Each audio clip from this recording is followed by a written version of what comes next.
Hola, bienvenidos a otro capítulo de Pulso Minero. ¿Qué tiene que hacer el Ecuador para atraer inversión de calidad? Eso lo analizaremos de la mano de un experto en unos segundos. Gracias por acompañarnos. Anécdotas, voces y minería responsable. Pulso Minero, explorando los desafíos e historias que construyen un futuro sostenible.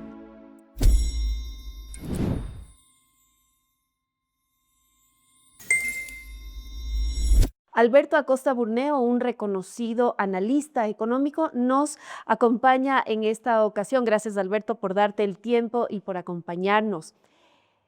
Nos falta talento, nos falta recursos. ¿Qué pasa? La inversión finalmente no llega. Los números de inversión frente a nuestros vecinos son verdaderamente irrisorios. ¿Por qué el Ecuador atrae menos que Perú, menos que Colombia, menos que Chile? Bueno, lo lamentable es que no nos falta talento ni nos falta recursos. Tenemos en abundancia las dos cosas. Lo que no tenemos son las reglas del juego adecuadas. Necesitamos mucha más seguridad jurídica, algo que escasea en la región, porque nosotros cambiamos las reglas del juego permanentemente, eh, los presidentes irrespetan las reglas del juego, cambian contratos, ignoran contratos. Eso se puede corregir.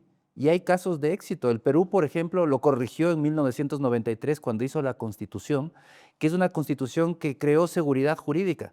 ¿Y cómo lo hizo? Pues garantizó libertad de empresa, libertad de contratación, dio igualdad de tratamiento a los inversionistas nacionales y extranjeros, creó seguridad jurídica. Los contratos ley del Perú, no se pueden modificar esos contratos ni con leyes ni con normativas. Eso da seguridad al inversionista. Tenemos que aprender de esas prácticas. Podemos hacerlo totalmente porque tenemos talento, tenemos recursos en abundancia y lamentablemente la inversión, cuando mire en la región, va a Colombia, se salta al Ecuador y va al Perú. Es muy interesante analizar el caso peruano. Antes de 1993, Perú era el último generador de riqueza en la región. Con estos cambios dio un trampolín gigantesco y pasó a ser el que más generaba crecimiento económico. Eh, es un espejo en el que nos podemos mirar, pero hoy mismo, si es que comparamos la inversión extranjera atraída por Ecuador versus a la inversión extranjera atraída por Perú, las cifras son verdaderamente disímiles. 232 millones de dólares del Ecuador en 2024 y casi 7.000 millones de dólares el Perú en ese mismo periodo de tiempo. ¿Qué reflexiones nos deja esto? Y que estamos haciendo las cosas mal, que necesitamos cambiar el entorno para que el Ecuador sea atractivo. El Perú lo hizo con la Constitución del 93. Antes de la Constitución, la inversión extranjera en el Perú era mínima, de los países que menos inversión extranjera traían en la región, menos del 0,5% del PIB. Después de la Constitución, esta cifra pasó a un promedio de largo plazo del 3% de su PIB, eh, algo superior incluso a la de Colombia. Entonces vemos como sí se puede lograr buenos resultados y además estos resultados se han visto reflejados en beneficios sociales y económicos. La pobreza en el Perú ha disminuido significativamente, es algo inferior a la del Ecuador en este momento. La desigualdad en el Perú es muy inferior a la del Ecuador. Es decir, este modelo ha generado prosperidad. Todavía tienen un largo camino por recorrer, no son una nación desarrollada, pero están haciendo las cosas bien. En el Ecuador tenemos que seguir el mismo ejemplo, hacer un nuevo marco jurídico que garantice seguridad jurídica, darle estabilidad a los inversionistas y permitir además un acceso a los arbitrajes internacionales, a la justicia internacional. Eso es fundamental, porque estamos pidiendo a un inversionista que traiga cientos de millones de dólares al país y que confíe en una justicia en la que ni nosotros mismos confiamos. Pues así no funciona. Necesitamos darle herramientas para que pueda confiar en el país, para que pueda venir con tranquilidad y de esa manera generar riqueza para todos, porque los beneficiarios son especialmente los ciudadanos ecuatorianos. Eso es algo absolutamente importante. A veces escuchamos a la inversión extranjera, a estos mega números como algo lejano, pero finalmente esa inversión extranjera se traduce en beneficios para todos los ecuatorianos. Mayor inversión significa más dólares en nuestra economía, más oportunidad de crecimiento económico, de que los emprendimientos se dinamicen, se generen ya industrias. ¿Cómo aterrizar a la opinión pública de que esa inversión extranjera y sobre todo la inversión extranjera de calidad es vital para todos los ciudadanos ecuatorianos. Bueno, es que lo que tenemos que estar muy claros es que lo que tienen en común los países subdesarrollados es insuficiente capital, insuficientes recursos. Si queremos crecer más rápido, y que debemos querer porque el crecimiento es lo que genera bienestar, genera empleo, genera ingresos, para crecer más rápido hay un atajo. Y el atajo es precisamente que esos recursos vengan de donde son abundantes, del mundo desarrollado. Entonces, la única manera de acelerar el crecimiento económico es volviéndonos atractivos a la inversión extranjera, que vengan esos capitales a invertirse en el Ecuador. Que además no solamente vienen recursos, no solo es dinero, viene tecnología, conocimiento, know-how. Es todo un proceso de avance importante para el país que se debe ver reflejado en generación de empleo, en más ingresos para las familias, una mejora de la calidad de vida. Para tener más empleo, para tener más ingresos, la única vía es con una economía que crece rápido. Y para crecer rápido, la única vía es la inversión productiva, la inversión que se puede conseguir a través de atraer esta inversión extranjera. Quizás también sea importante dentro del currículum educativo del Ecuador enseñar desde las más tempranas edades la importancia de esto, de atraer inversión, de ser un país serio, de honrar nuestros contratos, para que a la larga también esto ya se genere como una cultura de respeto a la inversión extranjera. Eso es fundamental. Hay que educar a la población en la importancia y en el motor del crecimiento económico, que es la inversión productiva. Producir. No hay otra manera de volvernos una nación próspera. No es el gasto público el que nos va a volver una nación próspera, porque es lo que los políticos muchas veces nos quieren decir. Miren, yo voy a elevar el gasto y todos van a vivir felices. Hay que recordar que el gasto público al final del día tiene que nacer antes, tiene que ser generado, es una riqueza que tiene que ser generada antes.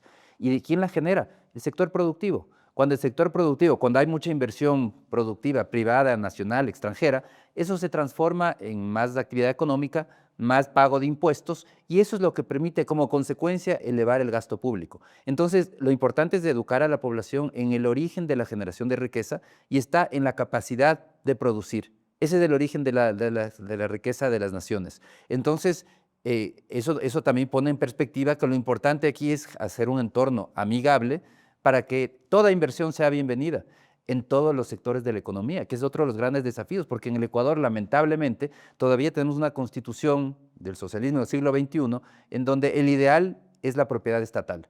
La excepción es la inversión privada. Entonces, de esa manera se creó alrededor de la cuarta parte de la economía ecuatoriana, es un monopolio estatal por constitución.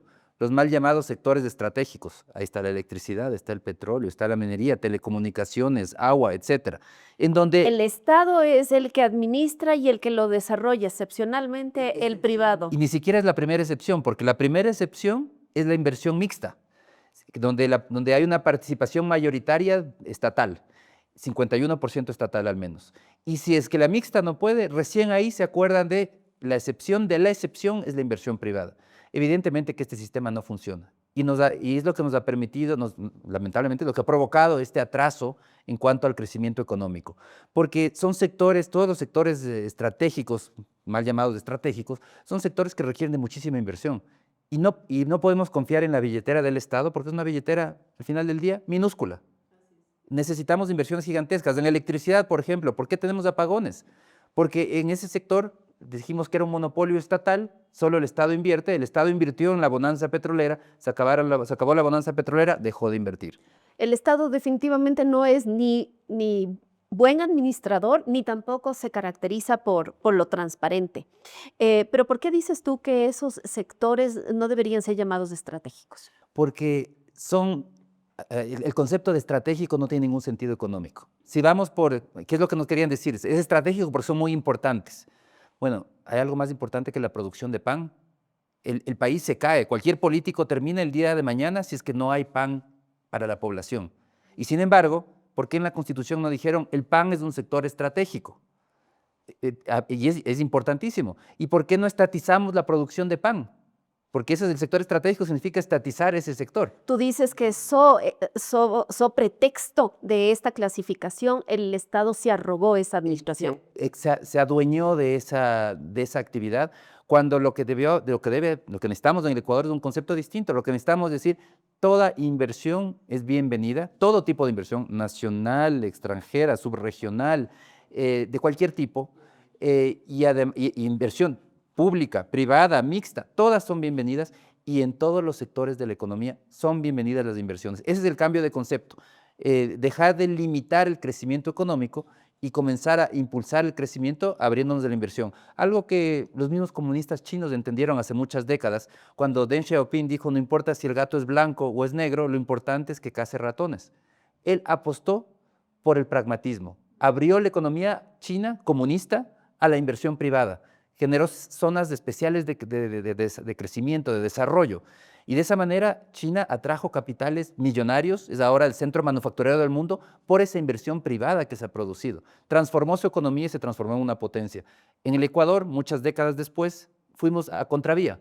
Cerramos nuestra economía a la inversión, pensando que diciendo esto es del Estado y solo el Estado lo puede llevar adelante, que así vamos a proteger nuestros recursos cuando realmente lo que estamos haciendo es garantizar insuficiente inversión. Claro, hay ahí una mala interpretación, ¿no? Entre ese falso nacionalismo, ese falso patriotismo de que no vengan los inversores extranjeros o que los recursos geológicos, en el caso de la minería, se van a ir a las grandes potencias.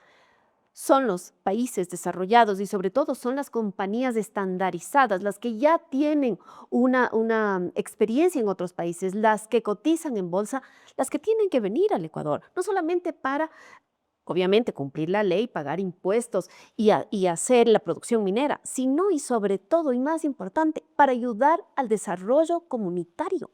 Es que hay que estar muy claros que la riqueza la genera la inversión y el trabajo que uno pone en esa actividad.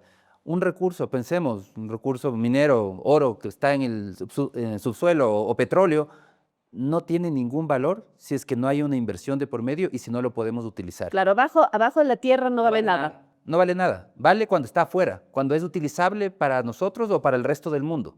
Lo mismo sucede con las telecomunicaciones, otro sector estratégico. El espectro radioeléctrico no vale nada si es que no hay inversiones, si no hay antenas, si no hay cómo transmitir señales. Caso contrario, no vale nada. Entonces es un absurdo esa visión y es una equivocación, ese falso nacionalismo, decir es que se nos van a llevar nuestros recursos. No, están generando riqueza. ¿Y qué es lo que queremos? Es generar riqueza. No nos sirve de nada tener un recurso bajo tierra, que de eso no nos podemos alimentar, de eso no podemos hacer nada. Y sí nos sirve de mucho transformar un recurso natural en riqueza. Riqueza que sí nos sirve porque genera empleo, porque genera oportunidades, porque eleva ingresos, mejora el nivel de vida de la población. Por eso es que es tan importante pasar de tener el recurso que no nos sirve de nada a la inversión, que es ese eslabón que permite generar riqueza. Sin embargo, no vamos a tener nueva constitución, o al menos no en el corto plazo. Con lo que hay, ¿qué se debe hacer? Bueno, afortunadamente el gobierno tiene todavía una capacidad de gestión importante en la Asamblea. Puede incluso hacer reformas constitucionales a través de la Asamblea, que no requieren de una consulta a los ciudadanos. Entonces, puede hacer ese tipo de cambios, y creo que tiene que hacerlo, para facilitar la inversión, seguir eliminando barreras a la inversión, que no sea solamente la excepción de la excepción, o que la excepción sea tan grande que se diga simplemente si el Estado no ha invertido, pues el sector privado puede hacerlo de manera inmediata. Entonces hay que seguir eliminando estas barreras para el ingreso de nuevos inversionistas. Hay que cambiar el concepto en el sector estratégico hay un tema muy destructivo que dice no hay mercado en el sector estratégico, son precios políticos. Es otro tema que dice la Constitución. Y además que tiene que ser un servicio provisto por una empresa pública. Eso tiene que ser eliminado. Primero, sí tiene que haber mercado, incluso en los sectores estratégicos, así, si no cambiamos ese concepto, bueno, al menos que no sea tan destructivo, que sí exista mercado, que sí existan precios de mercado, que se fijan por oferta y por demanda, no precios políticos, y que pueda haber inversión de todo tipo. ¿Se podría introducir a través de ley los contratos ley?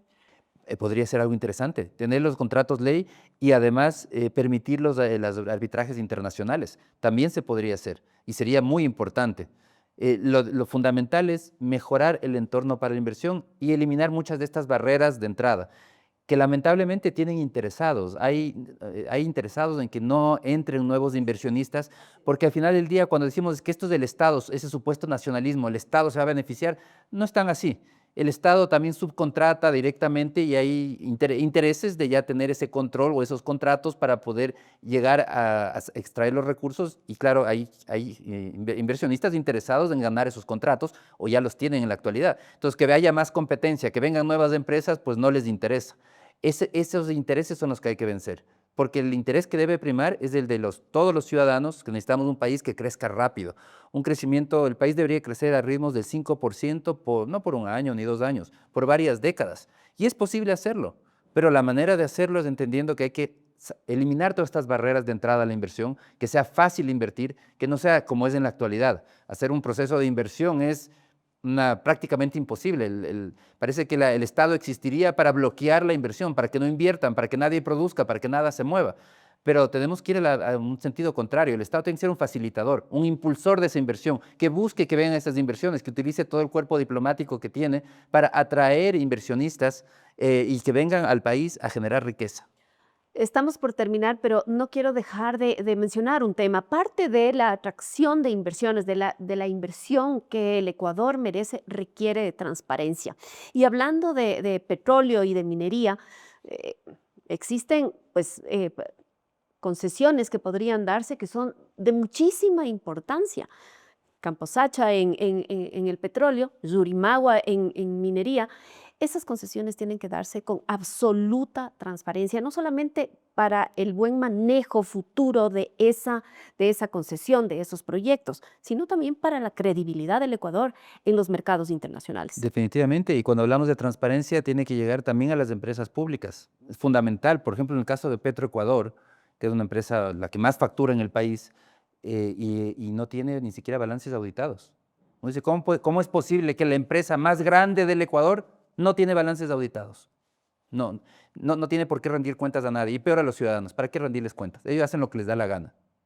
No, eso no puede continuar. Yo creo que ahí también hay reformas que se deben introducir para darle más transparencia a esas empresas públicas. Primero, que esas empresas públicas, obligar a cambiar la ley de empresas públicas. Yo creo que tienen que transformarse en sociedades anónimas, que además obligar que coticen en bolsa, que tengan una parte de su capital accionarial abierto al público, una parte pequeña. No significa privatizar, ni mucho menos. Significa que haya los incentivos correctos para poder saber si está siendo bien gestionada. Podemos ver, cualquier ciudadano, ver cuánto cotiza esa empresa. Si sube su cotización es porque están haciendo las cosas bien. Si cae la cotización, están haciendo las cosas mal. Y hay que quitarle el privilegio sobre los contratos, sobre las concesiones, etcétera. Tiene que competir igual que cualquier otro. Eso yo creo que es fundamental, porque el día que Petroecuador, por ejemplo, tenga que preocuparse para manejar un campo, tenga que participar en una licitación igual que todo el resto de empresas y que tenga que ser la mejor oferta para ser escogido, pues se va a preocupar por hacer la mejor oferta y ver si es que realmente tiene los recursos para hacerlo, porque uno de los problemas que tenemos en la actualidad es que las empresas públicas, por el marco que les da preferencias del marco constitucional, terminan acaparando y acaparando lo que no pueden administrar.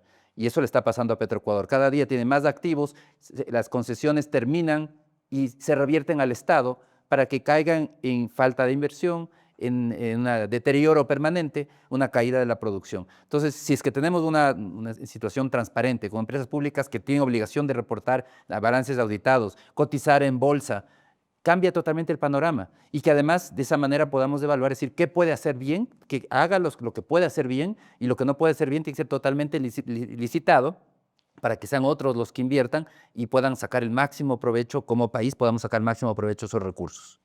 Te agradezco un montón, Alberto, haber estado aquí. Para terminar, ¿qué piensas tú de la minería?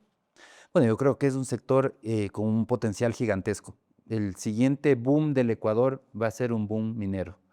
Y creo que la población tiene que seguir aprendiendo y seguir perdiéndole el miedo a la minería, que ha avanzado muchísimo eso. Ya este momento es el quinto producto de exportación, ya solo con 2 minas industriales, y ya estamos viendo los resultados, pero esto es solo el comienzo.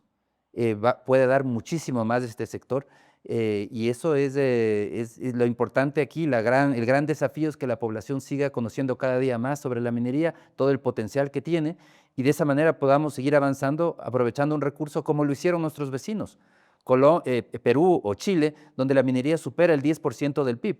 En el Ecuador todavía no llega al 2%. Estamos empezando, estamos en pañales, pero es un sector de muchísimo futuro. Gracias, Alberto, por haber estado con nosotros y gracias a ustedes por su atención. Seguiremos con nuevos capítulos de Pulso Minero.